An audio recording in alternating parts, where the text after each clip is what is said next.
What's up, everybody? Dog 985. There's levels to this. Moving a little bit slow today. I just got back from doing legs, so it is what it is. I hate doing legs on Friday, but that's just the way the cookie crumbles. Anyways, I want to have this conversation with you guys today.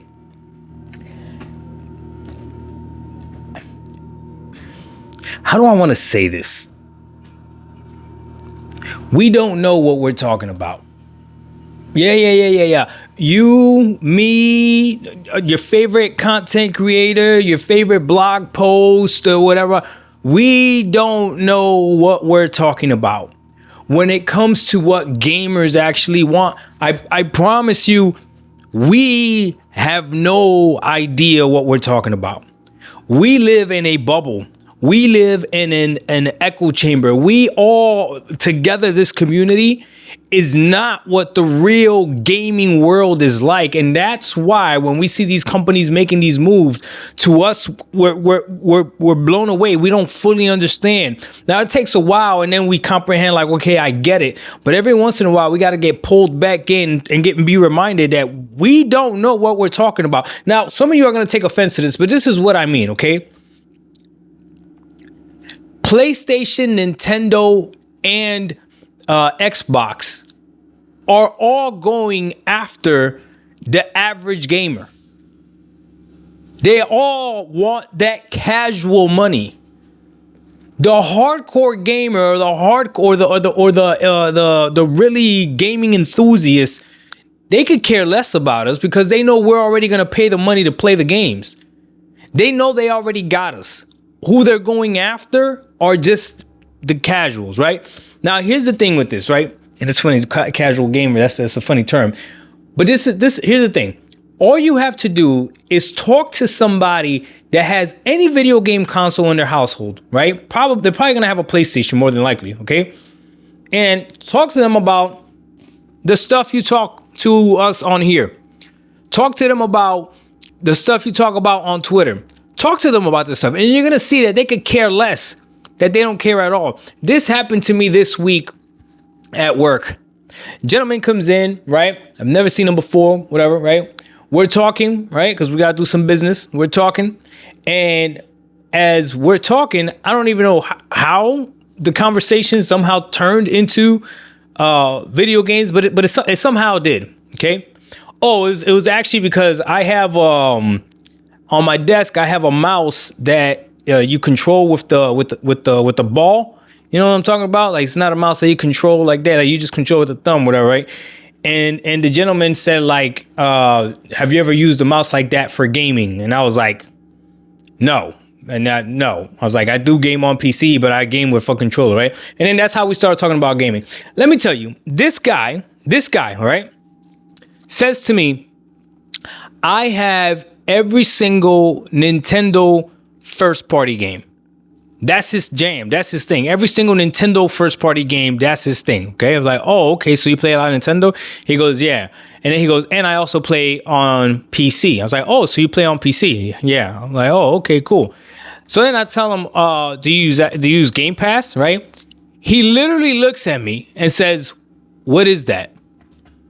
And I was like, well, no, well, Xbox Game Pass. And he goes, well, no. He goes to me, I don't have an Xbox because I have a PC, and I know that Xbox has, their games on PC. And then I said to him, yeah, and PlayStation also has their games on PC. And he's like, they do? And then I'm like, yeah, PlayStation also has their games on PC. His reply wasn't, oh yeah, but they come months later. No, he literally was like, they do. And I'm like, yes, they do. And he's like, oh, okay. But anyways, I go, but you don't know what Game Pass is? And he's like, no, I don't know what Game Pass is. I had my ROG Ally with me and my gaming computer with me as well, my gaming laptop with me. But I pulled out my ROG Ally, I hopped on, and I was like, well, I got to show you this, right? And I showed him what Game Pass is. When he saw what Game Pass PC was, he was blown away. He was like, oh my God, like this is the thing. How much is this? I was like, oh, it's just $12, $12.99 a month on PC, $11.99 a month on PC.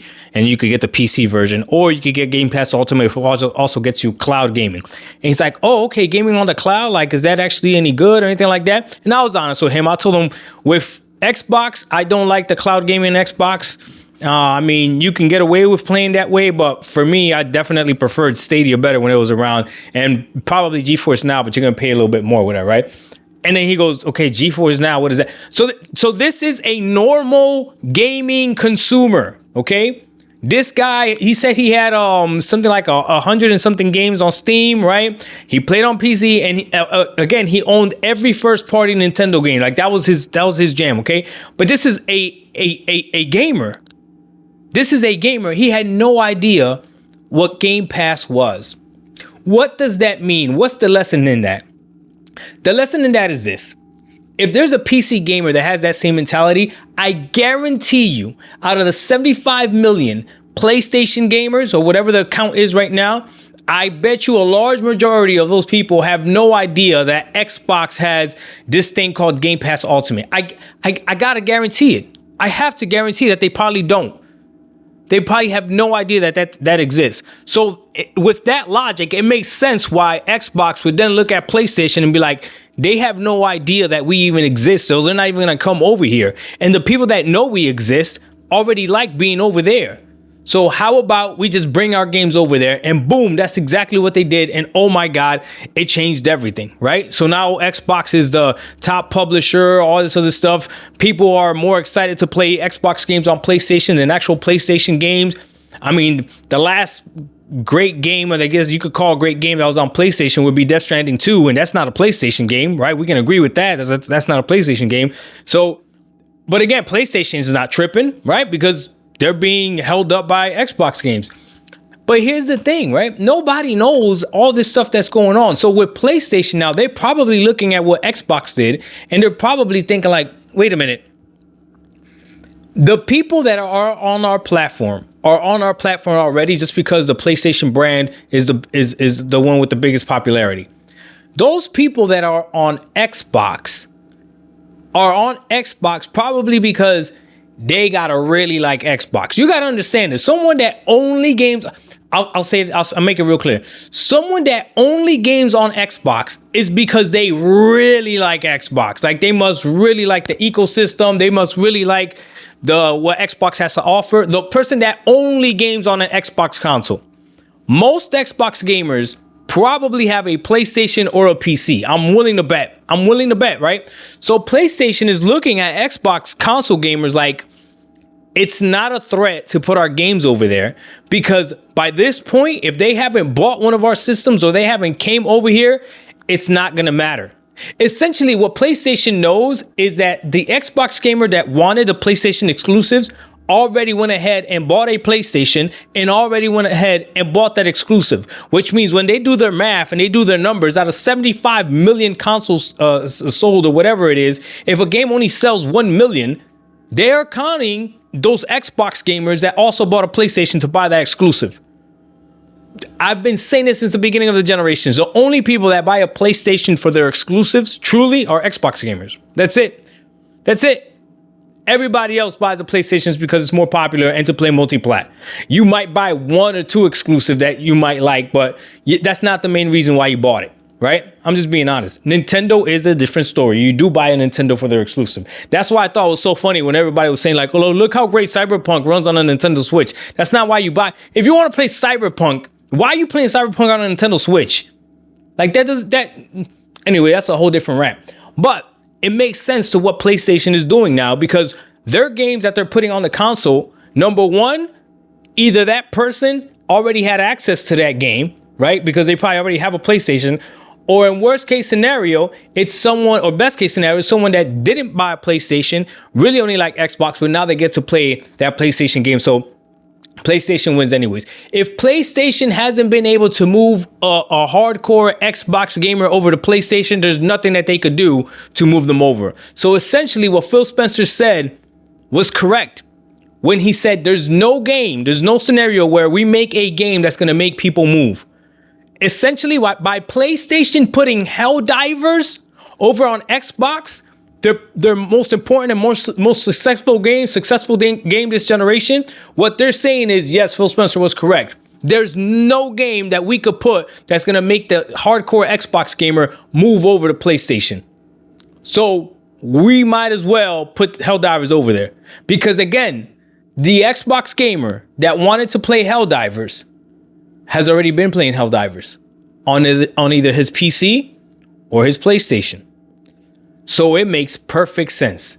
The problem is that we live in this bubble, and when we talk, we don't know what we're talking about because we're talking from a perspective and place of people that are in this gaming hobby a lot more deeper than the majority of people that buy these consoles. The majority of people that are game don't have this level of knowledge into gaming and everything like that. And I'm not saying that I have a whole lot of knowledge into gaming, but trust me, the majority of gamers, okay, 75 million consoles, you would think that all these podcasts would be booming. You think that all these podcasts and everything would be ridiculous with views and all that other stuff. No, we're not. We're not. What is the highest gaming podcast? How many? What would that be? You guys let me know what's the highest subscriber for gaming podcast? Do we have any gaming content creators that talk about gaming that has over 1 million subscribers? I don't know if we do. Let me know if we do. 2 million, 3 million, 10 million. We are a very niche community that get on camera, that talk about gaming, that hop on podcasts that talk about gaming, but that makes us special. But understand this, when we talk and we talk about what gamers want, no, gamers want the microtransactions. Believe it or not, if they didn't, they wouldn't keep doing it, but that's what gamers want. Gamers want to play Call of Duty with stupid skins. I know it sucks. That's why when people saw Battlefield, they're like, oh my God, this is great. But that's what gamers want. Gamers want battle royales. That's what gamers want. I know it sucks when every single game wants to make a battle royale. Gamers want live service games. I know it sucks, but that's what gamers want. Gamers want to be able to play on their phones. I know you would never be a mobile gamer, but that is what gamers want. So when Xbox makes it so that you can play Xbox games on the cloud on your phone, or even on, see, a lot of people don't know this, but even on xCloud, there's specific games that have touch controls. Meaning you don't even need a controller. You could just play with, see, y'all don't know this. That's who they're going after. That's who they're going after. And Sony's doing the same thing. And it's simple. It's simply because we don't know what we're talking about. Now, obviously, I'm being facetious with that statement. It's almost like we know so much that we put blinders on to what's really going on out there.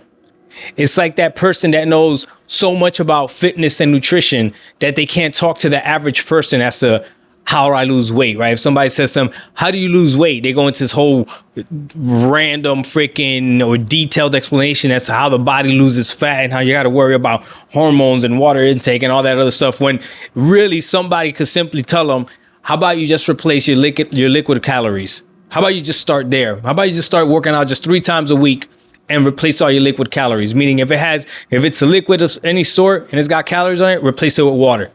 That simple advice right there would help like at least 80% of the American population lose weight. Don't drink your calories. That right there.